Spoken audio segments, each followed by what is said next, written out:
Eh bien bonjour à tous, merci d'être là alors que j'avais pas du tout prévu. En fait, j'étais concentré sur le quiz des gamers là où je vais défendre mon titre pour la 4e fois consécutive.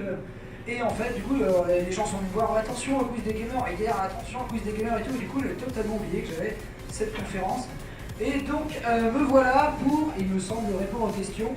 Pour ceux qui ne le sauraient pas, mais bon, si vous attendez ici, c'est peut-être parce que voilà, vous regardez un petit peu mes vidéos. En tout cas, je vous remercie d'avance qu'on ait atteint les 500 000 abonnés sur la chaîne Let's Live TV depuis très peu. Pile poil à temps de mon anniversaire qui était avant-hier. Enfin, c'était il y a 2 jours que c'était avant-hier, mais j'ai pas vraiment dormi depuis. Donc, laissez-moi dire que c'est avant-hier. Donc, merci à tous. Déjà, merci à tous d'être là. Et écoutez, comme on va pas essayer de trop traîner, est-ce qu'il y en a un micro volant pour les questions du public? Non? Bon, alors du coup, je vais le faire moi-même. Est-ce que quelqu'un... En fait, moi, à la base, je suis ici pour vous rencontrer, pour parler avec vous et vous répondre à vos interrogations sur ce que je fais ou quoi. Parce que bon, me présenter de façon générique, je le fais très souvent sur mes lives ou quoi que ce soit. Donc là, si quelqu'un a une question, il tend la main et on fait un question-réponse parce que le but, c'est quand même qu'on dialogue. Moi, j'ai pas grand-chose à vous expliquer de plus. Enfin, là, sur le coup, je sais pas trop comment répondre. Quoi vous présenter. J'ai malheureusement pas d'exclus parce que j'ai bouclé justement Hard Corner pour qu'il soit prêt avant que j'arrive à Bordeaux. Donc, qui a vu le dernier Hard Corner sur la VR là? Bien, merci beaucoup. Et voilà, et donc j'ai bouclé en stress en disant non mais vas-y, voilà, il faudrait qu'il y ait une nouvelle vidéo, que les gens soient contents, etc. Donc j'espère que vous êtes contents de cet épisode. Donc là maintenant on va discuter tous ensemble. Je veux des mains levées. Parce que si vous êtes là, je pense que c'est parce que voilà, vous regardez mon travail, vous avez des interrogations, vous voulez en savoir plus. Si vous voulez en savoir plus sur n'importe quoi, vous me dites. Oh, un beau t-shirt Zambler, mon ami. Il y a une question. Comment envisages-tu l'avenir d'ici 5 à 10 ans avec ta copine sur le plan personnel, c'est-à-dire est-ce que tu penses avoir des enfants ou quelques années?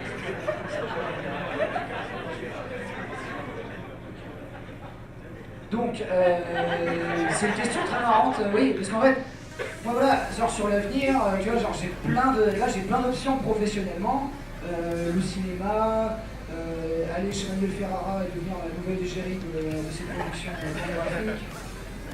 Voilà. Après, c'est marrant, oui, tu me poses la question, est-ce que tu comptes avoir des enfants? Parce que je pense que voilà, il y a ce décalage de se dire, bah attends, tu fais quand même le clown sur YouTube, est-ce que c'est compatible avec une vie de famille? Et finalement, en fait, j'ai l'impression qu'il y en a qui arrivent à s'en accommoder, genre Alex Click, il a des enfants, mince, qui c'est qui a des enfants aussi Ganesh, quoi. Ouais, mais Ganesh, il a pas son enfant à garde.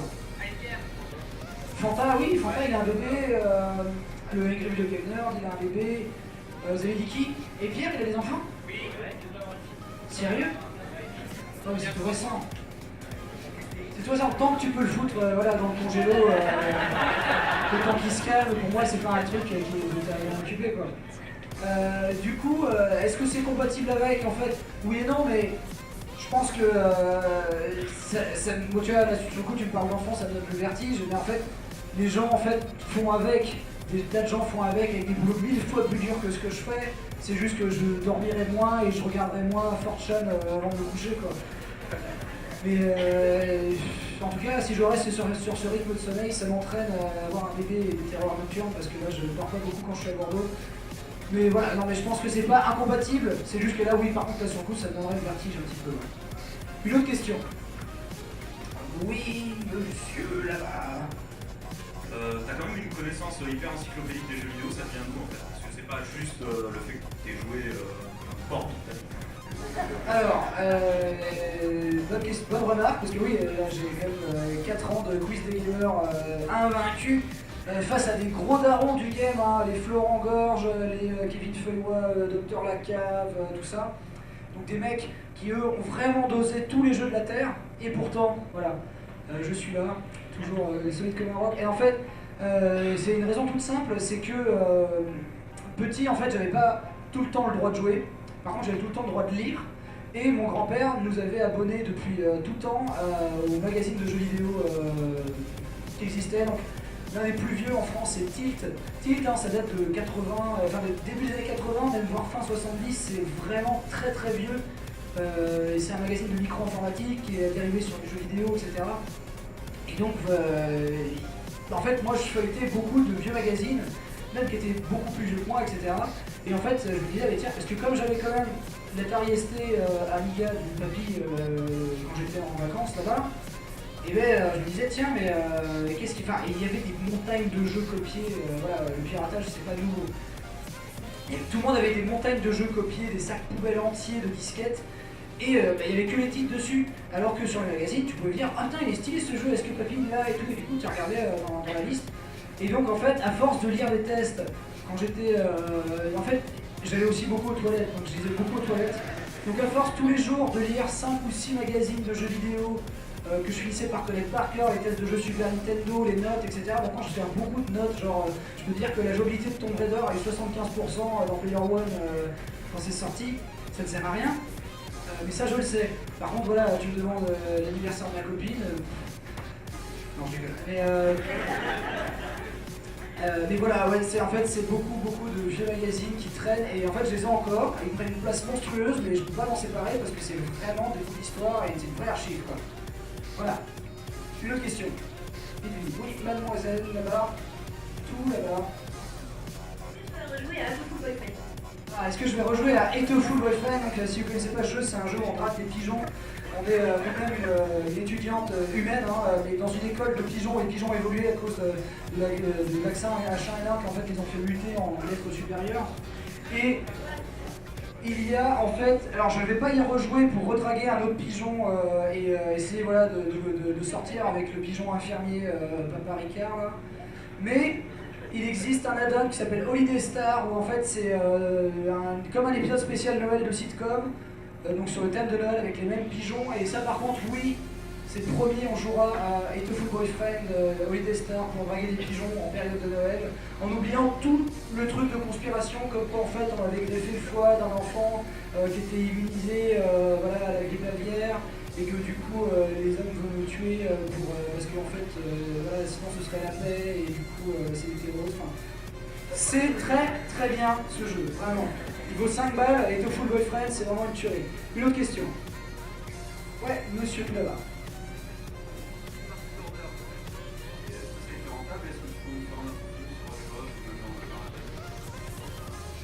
Alors, le film Hard Corner est sur le papier rentable parce qu'en fait, il m'a coûté 10 000 balles de ma poche, enfin, des bénéfices de t-shirts, etc. Mais vous aurez des bénéfices. Donc, il m'a coûté 10 000 balles de ça, et le Kickstarter est arrivé à plus de 34 000 €, mais bon, avec presque 20 000 € de frais, j'ai envie de dire.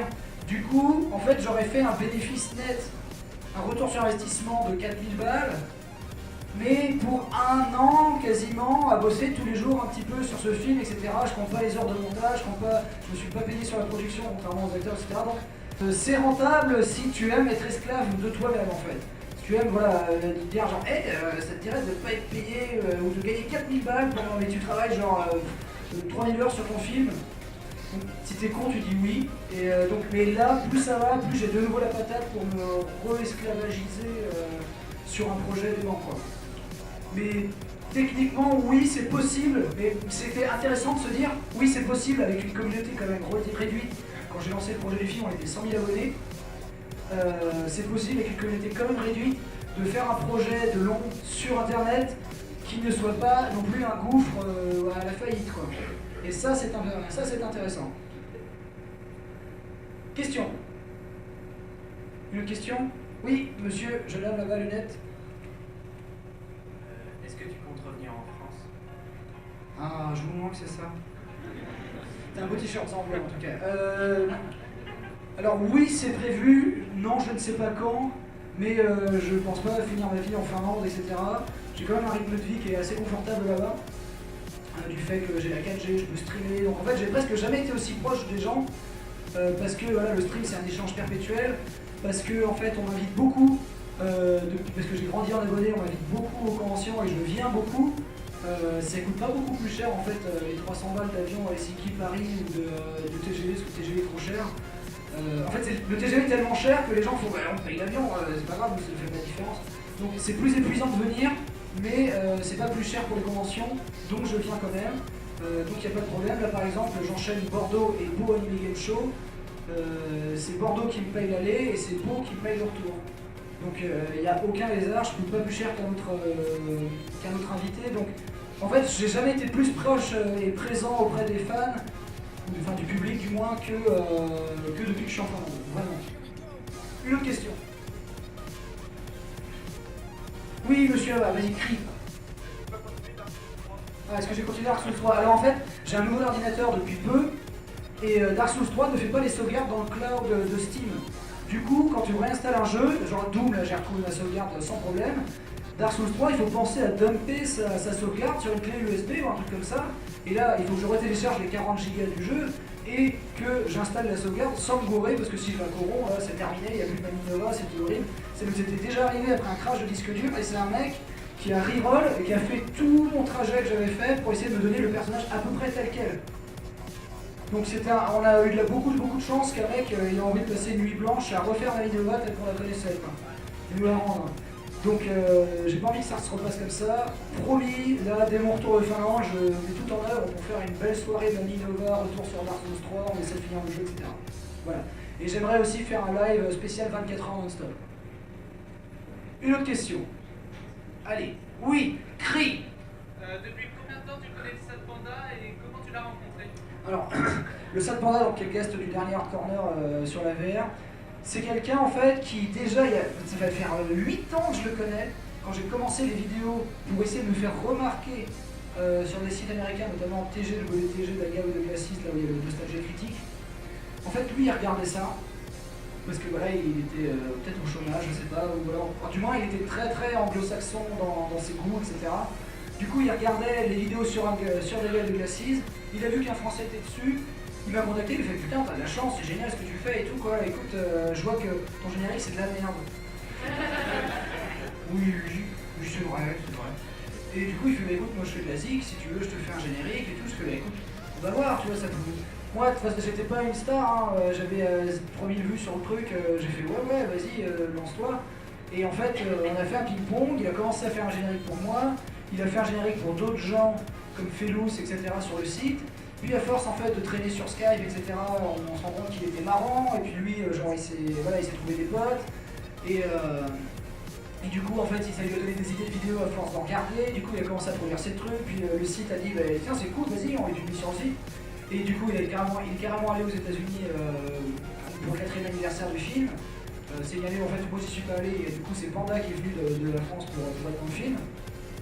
Donc, le site produisait un film tous les ans pour son anniversaire. N'essayez pas de produire un film de 90 minutes en une semaine avec un casting de 20 personnages principaux. Ça ne marche pas. Les films sont nuls. Ne regardez pas ces films. Du coup, c'est comme ça que je connais Sad Panda. Parce qu'en fait, il s'est proposé bénévolement pour m'aider à rendre l'émission plus quali. Et après, en fait, c'est vraiment quelqu'un qui avait de l'humour, du répondant, etc. Et une vraie science du montage. Qui s'est vraiment formé en regardant les autres, un peu comme moi. Et du coup, c'est devenu un peu, c'est devenu un pote. On s'est rencontrés en convention en Autriche, etc. C'est une convention anglo-saxonne. Et derrière, et en fait, comme moi je me suis lancé dans la francophonie, il a fait ah putain, mais il y a une vraie effervescence. Et lui aussi, il commençait à stagner sur les sites américains. Parce que là, le public se renouvelait pas, vu qu'on était sur le site de quelqu'un d'autre. Techniquement, les gens ne venaient pas voir spécialement Benzaï. Ils regardaient quand ils avaient le temps. Donc voilà, il a aussi eu comme moi le réflexe de se dire est-ce que en fait maintenant genre la France n'est pas à l'écoute de ce genre de contenu là. Voilà. Une question. Oui. À quand un nouveau générique pour l'Hard Corner? À quand un nouveau générique? Alors en fait il faut savoir que il y a quelqu'un qui dans son coin est en train de faire une espèce de version manga du générique opening avec tous les classiques, genre je me retourne vers tu vois, genre je retourne vers une fenêtre, mon cours dans la prairie, etc. C'est vraiment très beau ce qu'il fait, c'est un vrai animateur de génie. Et en fait, je suis en train de me dire que ce qu'il fait c'est tellement quali que je vais peut-être justement utiliser du budget Tipeee pour lui acheter les droits de son intro, pour avoir une belle intro de news, parce que voilà, ma compagne n'a pas le temps d'animer une nouvelle intro. Ou alors, je commissionnerai Harry Partridge quand il se sera remis au Star Wars. Là pour l'instant il est très occupé. Mais peut-être fin octobre, la machine reprend. Ce qui est intéressant, c'est qu'elle ne soit pas arrêtée pour les Star Wars. Du coup, un nouveau générique, quand j'aurai de la nouvelle animation sous le coude, Là pour l'instant, je veux pas juste changer la musique par exemple ou quoi que ce soit. On avait déjà un beau générique, c'est vrai que là bon, il commence à être vieux. Et oui, moi je suis d'accord aussi, il serait temps de changer un peu le générique, quoi. Il est un peu hors sujet, hors convo, quoi. Une autre question. Oui, monsieur là-bas, tu es grand. Crie.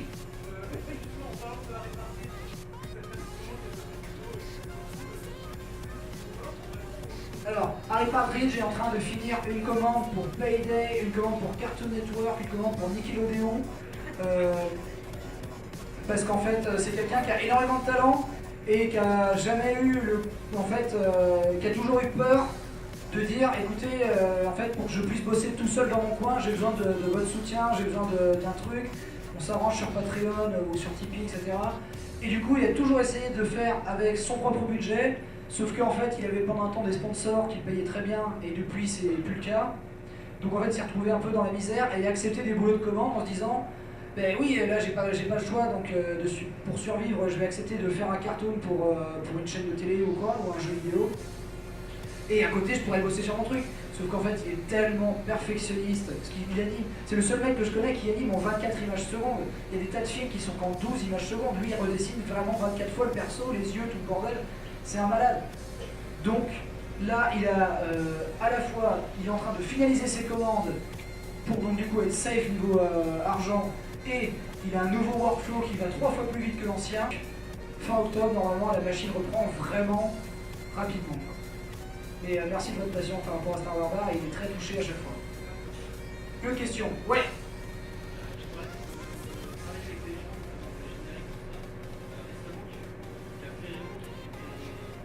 Ouais, Ferrero qui fait du best-of YouTube, ouais. Alors, les best-of de live sur YouTube par Ferrero, c'est en fait juste un mec qui a regardé les lives et qui s'est dit vas-y, je vais faire des best-of. Il y avait genre 200 vues, 300 vues. Puis genre je l'ai contacté, j'ai fait ouais, ils sont vachement cool tes best-of. Il m'avait contacté avant pour me dire est-ce que je peux les mettre sur ma chaîne, je les monétise pas, je fais rien avec et tout. J'ai fait bah t'inquiète, moi je regarde, je suis curieux. Et en fait, c'est ma copine qui s'est mise à regarder parce qu'elle n'a pas le temps de regarder 5 heures de live à chaque fois qu'elle se lève le matin, quoi. Parce que j'ai fini de live quand elle se lève en général. Et donc, elle regarde les best-of, elle fait c'est vraiment marrant et tout. Puis là, le montage il est encore plus rigolo quand il met la boîte Gus DX par-dessus un truc dans Oblivion, ça le fait marrer et tout. Et donc, je lui ai dit écoute, là j'ai un truc, j'ai besoin de mettre une petite vidéo sur ma chaîne Benzaï TV quoi, pour faire des annonces comme quoi je suis à Nicasia par exemple. Est-ce que ça peut pas être au début d'un de tes lives? Et du coup, en fait, on s'est arrangé ponctuellement. On s'est mis d'accord pour que ponctuellement, on puisse mettre un de ses meilleurs best-of sur la chaîne Benzaï TV. Et là, en fait, là, je le récompense, on s'arrange entre nous pour qu'il soit compensé.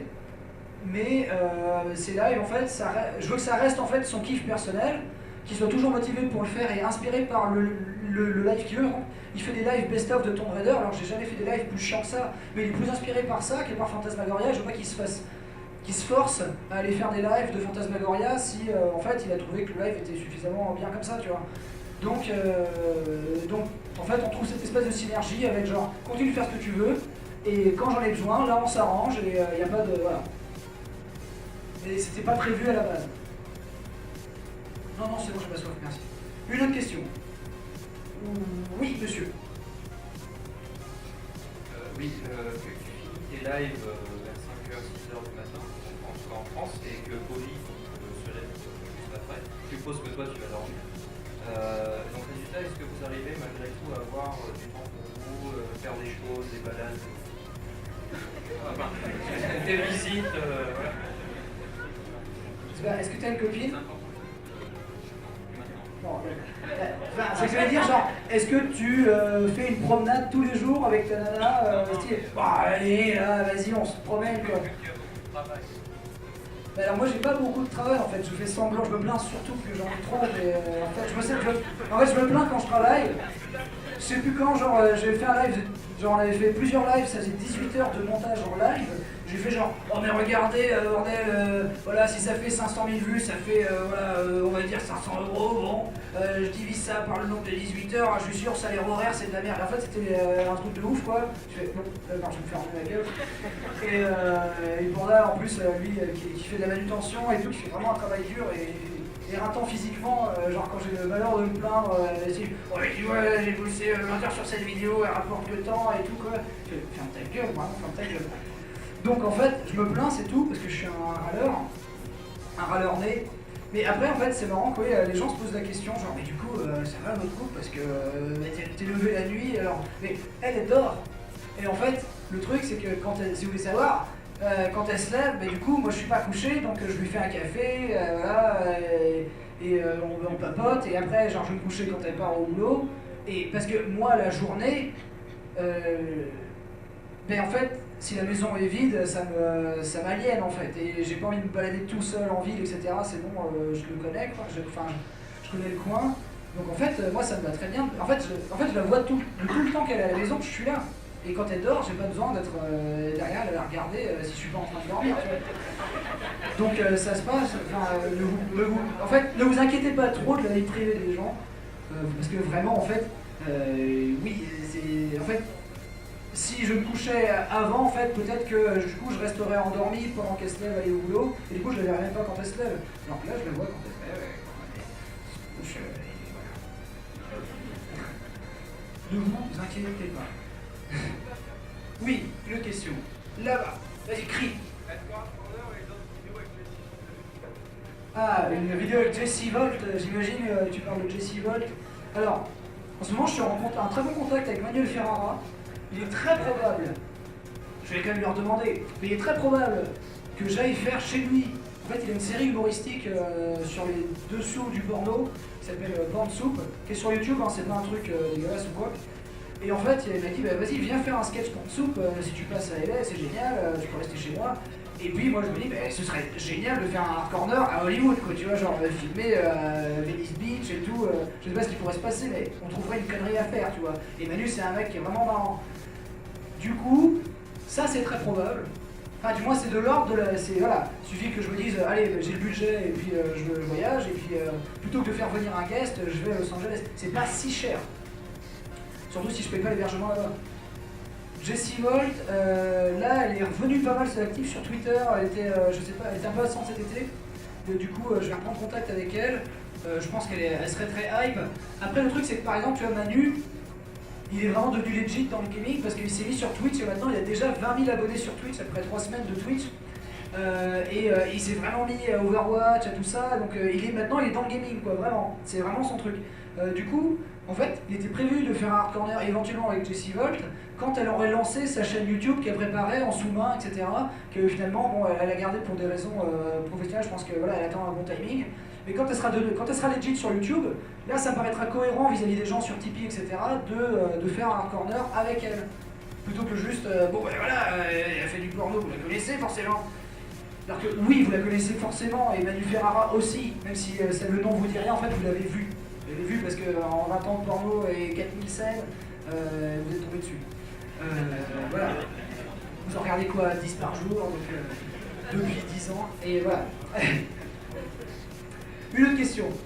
Ouais. Pour revenir sur tes aventures finlandaises avec le Panda, je voulais savoir si à ton retour tu comptais investir dans un antivol pour vélo et accessoirement un nouveau vélo. Ah oui, alors, pour ceux qui ne connaissent pas l'anecdote, j'avais un beau vélo en Finlande, et en fait il est sur notre aventure et je ne l'attache jamais parce que voilà, il n'y a que des gosses et tout, personne va prendre le vélo, mes voisins n'attachent pas leur vélo. Et du coup, quand j'allais au McDo à vélo, qui était à 5 minutes à vélo, je me garais dans le truc, voilà, je le calais, puis je prenais ma commande et je me barrais avec, je revenais à vélo, ça me faisait chier d'être là, genre attends, je mets l'antivol et tout, faut se pencher, bon, ouais. Et puis je me dis, c'est la Finlande, c'est un des pays les plus sûrs du monde. Et donc, Panda se dévoue pour aller à vélo, voir, prendre le McDo, et en fait, je reçois un texto genre 5 minutes plus tard, ton vélo n'est plus là. Genre le seul moment, enfin vraiment, alors que il est fait genre, du coup attends je prends l'antivol, je fais on s'en va les couilles, on s'en va les couilles, qu'est-ce que j'y crois, quelqu'un va le voler quoi. Et puis du coup il rentre à pied, tout penaud, et du coup j'ai plus de vélo, mais j'ai un antivol. Du coup en fait il y a un antivol attaché tristement sur notre aventure, en souvenir de, mais les gens ils vont, en fait c'est con parce que les gens ils sont genre, mais s'il a un antivol, pourquoi le vélo est plus là quoi. Parce qu'en fait, j'étais là genre, bah, de toute façon, si je pose mon vélo à côté de l'antivol, les gens vont faire ah ouais c'est bon, il y a l'antivol, ils savent même pas de lever. Voilà. Donc c'est ma connerie. Mais en fait, à la base, c'était moi qui étais censé aller chercher le McDo, donc ça se trouve, je me serais fait piquer moi-même et là je me serais senti con, tu vois. Donc maintenant je retiens. Mais ça coûte cher les vélos en Finlande. C'est 250 € le plus bas prix que j'ai pu trouver. Ça commence à faire cher. Alors qu'en Angleterre, j'ai acheté 2 vélos pour 20 balles. Près d'un petit vieux, enfin c'était fou quoi. Une autre question. Ouais. C'est toujours les mêmes qui sont bavards. J'imagine qu'il y a des gens qui sont là pour savoir des choses, apprendre des choses. Non? Mesdemoiselles, on vous entend pas beaucoup? Non? Bon, ben, je lui donne la parole, hein, mais faut pas se plaindre. Ouais. Ça fait un petit moment que tu es en Finlande maintenant. Est-ce que tu sais parler finlandais? Hey. Ça veut dire non. Voilà. En fait, je sais dire bonjour, oui, non, merci, santé. Et merde. C'est perkele. Voilà. Ah si, je sais dire oispa kalia, ça veut dire maintenant de la bière. Voilà. Qui est un même finlandais, si à un moment vous tombez sur une tête, genre, vous savez, genre des animaux empaillés moches ou des mecs qui sortent de leur grotte, genre, et en fait, en Finlande, il y a tous les trucs avec des têtes, genre un peu cramées, il y a marqué toujours oispa kalia, genre maintenant une bière, quoi. Parce que c'est leur même, c'est le même finlandais, quoi.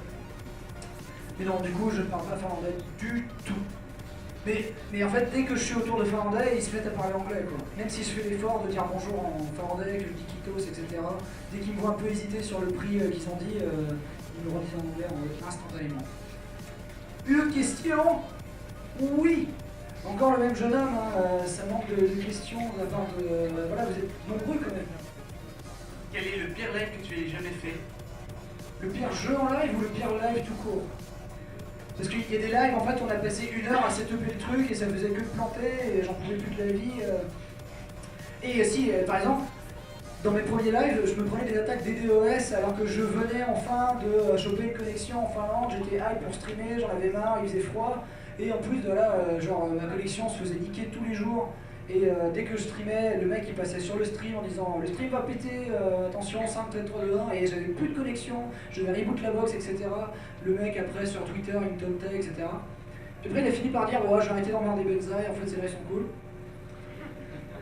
Mais c'est vrai que ça m'a beaucoup, sur le coup ça m'a beaucoup frustré parce que tu te sens dépossédé de ton outil, tu te sens vraiment, ouais, c'est pas pour rien que le DDoS est illégal parce qu'en fait tu te sens vraiment dépossédé d'une liberté qui devait être pour moi inconditionnelle, quoi. Le fait d'avoir accès à internet, etc. Quand on te le coupe, c'est pas juste te couper la télé, tu vois, c'est que tu te coupes aussi l'envoi que tu peux avoir, les contacts que tu peux avoir avec les gens, etc. C'est hyper frustrant.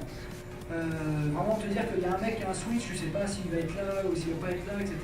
Du coup, t'as pas envie de raser les murs quand tu te connectes sur ton PC, quoi.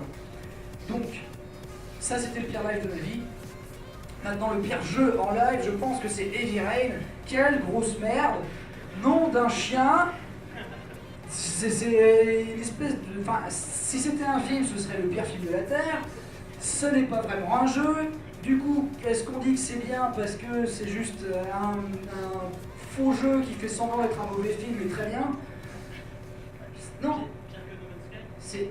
Ben, No Man's Sky, c'est vide, mais c'est un jeu. Dire que The Order? The Order, c'est un film déguisé en mauvais Gears of War, mais au moins qui dure 4 heures. Alors que Heavy Rain, ça dure 10 plombs pour rien, quoi. Parce que, genre, c'est des mauvaises... Enfin, en fait, tu prends Heavy Rain, tu le mets... En fait, ludiquement, ça pourrait être un jeu à la Phantasmagoria en FMV. On est d'accord, il n'y a pas plus ou moins de choses que tu peux faire avec le médium. Vraiment aucune. Quoi que qu'en dise David Cage. Et pourtant... Mais si c'était vraiment à FMV, les gens diraient qu'est-ce que c'est que cette grosse merde ridicule, parce qu'en fait, le côté iconographisme de l'époque, attention, regarde, on simule bien la pluie, les bonhommes ils sont bien faits pour de la PS3, mais le jeu serait dégueulasse graphiquement, il serait dégueulasse. Et pourtant, il y a des jeux qui sont 1000 fois mieux, comme les Walking Dead, etc., qui sont pas super beaux graphiquement, mais qui ont une vraie cohérence graphique, parce que n'a pas Heavy Rain, parce qu'il est vraiment genre, les bonhommes ils sont comme ça, je suis en train de mourir, et qui n'a pas un vrai bon rythme, ni un vrai bon scénario. L'histoire de l'enfant qui est bloqué dans un tuyau et qui meurt de froid, la façon dont c'est réalisé, c'est nul, c'est pas dramatique ou quoi que ce soit. Donc voilà. et viré. Le pire live de ma vie. Une autre question, ou est-ce qu'il faut aller faire le quiz des gamers? Faut aller faire le quiz des gamers? Ah mais il est 13h15, ouais je pense que je peux arriver à 13h30.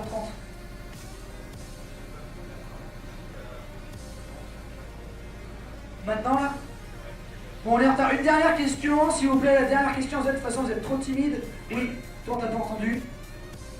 Alors, te demander déjà, qu'est-ce qui s'est passé en fait avec l'histoire quand t'as sorti la vidéo X-Men Apocalypse? Ah, alors X-Men Apocalypse, pour ceux qui s'en souviennent, j'ai fait une mauvaise critique de X-Men Apocalypse avec mon habillage habituel, c'est-à-dire le trailer du film dans le fond, mais qui est un peu flou, qui est retourné et tout, genre c'est pas pour montrer le trailer, c'est juste pour habiller le truc avec des vidéos, pour se rappeler un peu de loin à quoi ça ressemble le film. Et ben, il se trouve que pour la première fois en 2-3 ans de chronocritique du film, j'ai eu un strike par la 20th Century Fox manuel, c'est-à-dire que c'est un mec, genre ça doit être un gobelin, il est genre, non, toi, c'est à moi, ça c'est à moi, à moi, à moi. Et du coup, c'est un mec qui a vraiment cliqué pour dire non, ça viole le droit. Donc, faut vraiment être un enculé. Mais faut le dire. Genre, il y a juste un mec sur un fond vert et genre, il y a les images du trailer mais très floues qui passent. Le mec, il est là, genre, mais non, mais ça c'est pas une critique, ça c'est à nous.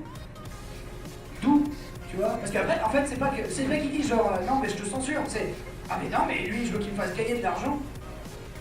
Genre c'est quand même terrible, et pourtant ça a plein de vues, donc ça ne peut pas bien se répercuter sur la journée. Donc le mec, en plus, fait un travail qui derrière en fait donne une mauvaise image à la Fox, donc il peut se faire virer pour ça, parce que tu sais, quand tu travailles sur une entreprise avec une marque, etc., si en fait tu fais par tes actions professionnelles quelque chose qui dédommage la marque, tu peux avoir des soucis.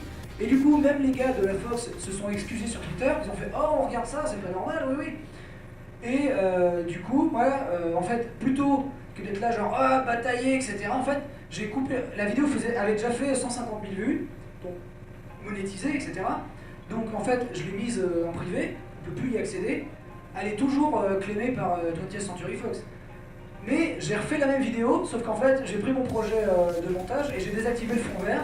Et j'ai enlevé l'affiche du film, il y a juste marqué affiche du film en blanc. Et du coup, je suis sur mon fond vert à commenter le truc. C'est la même chronocritique, sauf qu'il n'y a pas d'habillage qui vient du film pour se rappeler à quoi fait le film. Donc du coup, je fais même plus la pub du film. Je dis juste, c'est de la grosse merde, n'y allez pas. Je suis sur un fond vert, voilà. Et l'affiche, vous la voyez pas, donc de toute façon, vous ne pouvez pas savoir quel film je parle. Et ça, je l'ai rebaptisé. Et du coup, comme les gens ont fait genre, ah mais attends, c'est quoi? Pourquoi tu récoltes le truc? Du coup, ça a refait 200 000 vues. En plus que je me suis plaint sur Twitter parce que je suis très fort pour ça. Du coup, en fait, au lieu d'avoir fait 150 000 vues sur leur film de merde en disant que c'était pourri sur internet, j'ai fait 350 000 vues. Et tout ça parce que la Fox s'est dit ah non mais attends, les vues qui restent, qu'il fera derrière, ce serait bien que ce soit pour notre argent, pour nous. Donc voilà, en fait, pour moi c'était la meilleure ritournelle à leur mettre derrière quoi, c'est-à-dire mais vous voulez pas que j'utilise votre habillage, bon mais. Enfin, j'utilise des assets à vous, un habillage derrière, il n'y a pas de problème, je le ferai sans habillage, je vais faire plus de vues, et voilà, et comme ça personne ne sera content sauf moi, enfin. Du coup, j'ai même pas essayé de batailler le truc, quoi. Voilà. Écoutez, je vous remercie à tous, je vais aller faire le quiz des gamers pour reprendre mon titre, enfin défendre mon titre face au monde entier apparemment. Il y aura une équipe de 5 contre moi, et eux ils ont droit de se concerter, moi je suis tout seul, ils me font pas peur. Je vous remercie à tous d'être venus et d'avoir attendu si longtemps.